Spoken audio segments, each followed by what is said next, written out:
I was standing in the daycare hallway, my son's tiny backpack in one hand, his little fingers curled around the other, when my phone buzzed. A text. From him. Moving to Spain with Claire. I emptied our savings. Good luck paying rent. The words didn't bleed. They cut, clean, cold, surgical. I looked down at my son. His cheeks were still flushed from play, his hands sticky with paint, his eyes searching mine for something steady. I exhaled once, slow, steady, and I typed back only one line. Thanks for letting me know. Backstory. There was a time I thought he was my safe place. The boy who drove 3 hours in the rain just to bring me soup when I was sick. The man who held my hand when I gave birth. He used to whisper promises in the dark, swearing he'd build the world for me. But whispers fade, promises rot. It started small, his phone tilted away from me at night, work trips that stretched into weekends, the sudden scent of cologne that wasn't his, and then Claire. I saw her name once, glowing against his lock screen. Just a good night text, followed by a heart. My chest went cold, but I said nothing. Instead, I watched and waited. Discovery. The money was the real betrayal. One afternoon, I logged into our account to pay rent. Numbers don't lie. Thousands were gone. Transfers I never authorized. A slow siphoning, masked in shadows. That night, I pressed my cheek against our son's forehead as he slept, and made myself a promise. I would not scream, I would not beg, I would not crumble into the woman he expected to destroy. I would outthink him, shift in mindset. He thought emptying the account would corner me. He underestimated me. What he didn't know, couldn't know, was that for months I had prepared, quietly, patiently. Because when you live with someone who lies, you learn to build safety nets. Every freelance payment I earned, I diverted into a separate account under my name. Every small inheritance, every tax refund, I locked them away like ammunition.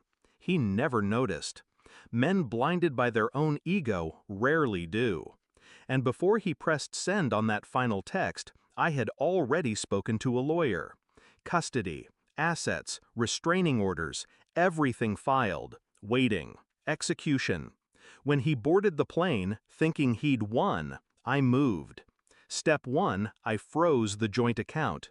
He thought he drained it all. He didn't. The emergency clause kicked in. He left enough breadcrumbs for fraud suspicion, and the bank moved fast. Step 2, I called the daycare. I prepaid months in advance, in cash, under my own account. My son would not feel the ripples of his father's betrayal. Step 3, I filed for emergency custody. Abandonment is a powerful word in court. His text was more than betrayal, it was evidence. His arrogance signed his own death warrant. Climax. The morning he landed in Barcelona, I imagine he turned his phone on, expecting messages. Panic, tears, maybe even pleas for him to reconsider. Instead, he saw silence. Then the bank notifications hit. His card declined, his savings frozen, his fantasy evaporating with every swipe. That was when I sent my message. Not before. Timing is everything. By the way, custody has been filed. You'll be served soon. Good luck paying for a lawyer in Spain. I attached a screenshot of the bank's fraud hold on his account. His own theft had backfired into a legal freeze. And then the silence turned into chaos. Missed calls, dozens, his name lighting up my screen, begging for answers, explanations. I didn't pick up, not once. Resolution. I sat at our small kitchen table, my son coloring beside me, his crayons scratching against paper, filling the air with a kind of peace I hadn't felt in years. I wasn't shaking, I wasn't crying, I was calm, like I had stepped out of a burning house and shut the door behind me. He thought he destroyed me with one text. Instead, he handed me the knife I used to cut him out clean. My revenge wasn't fire, it wasn't chaos, It was silence. The silence of a woman who doesn't chase, doesn't break, doesn't beg. The silence of a bank account locked, a custody order filed, a life rebuilt without him.